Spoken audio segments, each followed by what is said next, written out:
Shutdown ও march to NBR কর্মসূচিতে সারা দেশে বন্ধ এনবিআর এর সব সেবা। চেয়ারম্যানের পদত্যাগ ও যৌক্তিক সংস্কারের দাবিতে রোববারও এ কর্মসূচি চালিয়ে যাওয়ার ঘোষণা দিয়েছে এনবিআর সংস্কার ঐক্য পরিষদ। শনিবার রাজস্ব ভবনের সামনে অবস্থান শেষে সংবাদ সম্মেলনে এই ঘোষণা দেন তারা। জানায় সরকারের সঙ্গে আলোচনায় আগ্রহী তারা, তবে এর আগে এনবিআর চেয়ারম্যানকে অপসারণ করতে হবে। এ নিয়ে আলোচনা করতে চট্টগ্রাম থেকে আমাদের সাথে যোগ দিয়েছেন বাংলাদেশ শিপিং এজেন্টস অ্যাসোসিয়েশনের পরিচালক খায়রুল আলম সুজন।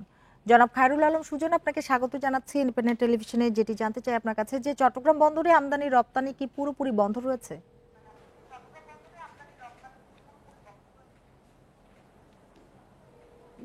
হ্যাঁ, ধন্যবাদ।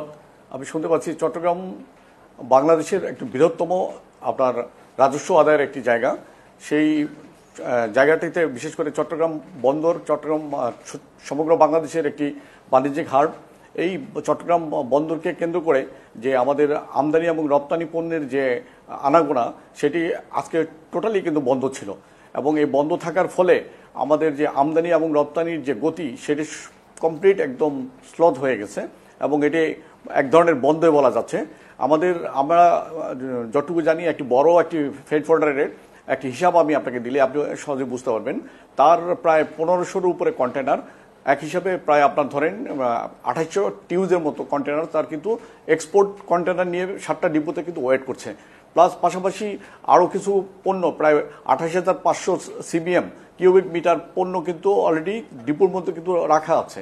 1500 গাড়ির মতো তার কিউতে আছে। এই যে একটা বিশাল আপনার রপ্তানি পণ্যের যে একটা মাত্র ফরওয়ার্ডারের পণ্য যে আপনার এই যে কিউতে আছে, এবং এগুলো জাহাজীকরণের অপেক্ষায় আছে, এর কারণে কিন্তু বিভিন্ন সময় আমাদের যে এই যে আমাদের এইটিকে কেন্দ্র করে কিন্তু আমাদের যে এখান থেকে চট্টগ্রাম বন্দর থেকে জাহাজগুলোতে করে আমাদের ট্রান্সশিপমেন্ট পোর্টগুলোতে এই কন্টেনারগুলো যাবে, যে কিন্তু সেখানে নির্ধারিত মাদার ভেসেলে উঠবে। মাদার ভেসেলে ওঠার পরে গন্তব্যস্থলে নির্দিষ্ট সময়ের মধ্যে কিন্তু একটা পৌঁছানোর যে নির্ধারিত সময়, সেই সময়ের মধ্যে যদি না পৌঁছাতে পারে, তাতে করে কিন্তু আমাদের যে আমদানিকারক যারা আছেন, আমাদের যারা রপ্তানিকারক আছেন, যে তাদের যে ক্রেতা আছেন, তারা কিন্তু এই পণ্যগুলো কিন্তু সহজে কিন্তু গ্রহণ করতে চাবে না, কিংবা তার নির্দিষ্ট সময় না পৌঁছানোর কারণে আমাদের যারা এখানকার রপ্তানিকারক যারা আছেন, আমাদের বিভিন্ন তৈরি পোশাকের যে শিল্প কারখানাগুলো আছেন, তারা কিন্তু বিশাল ক্ষতির সম্মুখীন হবেন। পাশাপাশি যারা আমরা ফ্রেট ফরওয়ার্ডার আছি, শিপিং লাইন আছি, আমাদেরও কিন্তু এই অলস বসে থাকার কারণে আমাদের জাহাজগুলোতে অর্থাৎ এনবিআর এই সংকট যদি দ্রুত সমাধান না হয়, তাহলে ব্যবসা বাণিজ্যে বেশ অনেকটাই প্রভাব পড়বে। জি জি, আমরা আসলে এটি অনাকাঙ্ক্ষিত। আমরা চাই না যে আমাদের যে রাষ্ট্রীয় যে ব্যবস্থা আছে, কিংবা আমাদের যারা একটি বড় স্টেক হোল্ডার, যারা একদম সরাসরি রাজস্বের সাথে জড়িত এবং আমদানি রপ্তানি কার্যক্রমের সাথে তাদের একেবারে নিবিড় সম্পর্ক, এরকম একটা প্রতিষ্ঠান, এরকম আমাদের একদম এই ধরনের বিশাল আন্দোলন যাবে, সকল কার্যক্রম বন্ধ করে আন্দোলন যাবে, এটি আমরা কোনো মতেই একটু আশা করতে পারতেছি না। আমরা ব্যবসায়ী হিসাবে আমাদের বাংলাদেশের যারা আমাদের আমদানি রপ্তানি ব্যবসার উপরে যারা আমরা নির্ভরশীল আছি, আমরা যারা শিপিং এবং ফ্রেট ফরওয়ার্ডিং ব্যবসা করছি, আমাদের সকলেই কিন্তু এই রাজস্ব কর্মকর্তাদের কাজের উপরে কিন্তু আমাদের পরবর্তী কার্যক্রমগুলো কিন্তু শুরু হয়। তো এই যে আমাদের টোটাল ব্যবসা বাণিজ্য একদম স্থগিত হয়ে গেছে, এটির জন্য কিন্তু আমাদের টোটাল অর্থনীতির উপরে কিন্তু একটা বিরূপ প্রভাব পড়বে।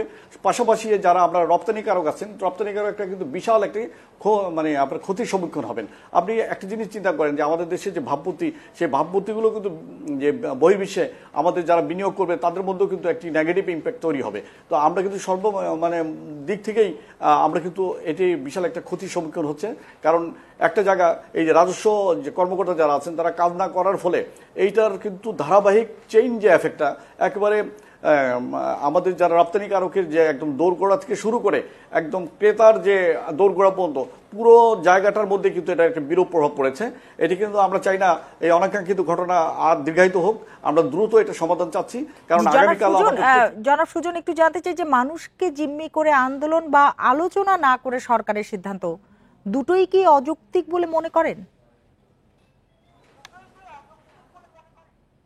জি, আপনি কোশ্চেনটা যদি আবার একটু করেন প্লিজ। আমি যেটি জানতে চাচ্ছিলাম যে এই যে মানুষকে জিম্মি করে আন্দোলন বা আলোচনা না করে সরকারের যে সিদ্ধান্ত নেয়া, দুটোই অযৌক্তিক বলে মনে করেন কিনা? অবশ্যই আমার মনে হয় আলোচনার টেবিলে বসে যে কোনো আপনার সমাধানটাই কিন্তু সবচেয়ে ভালো সমাধান।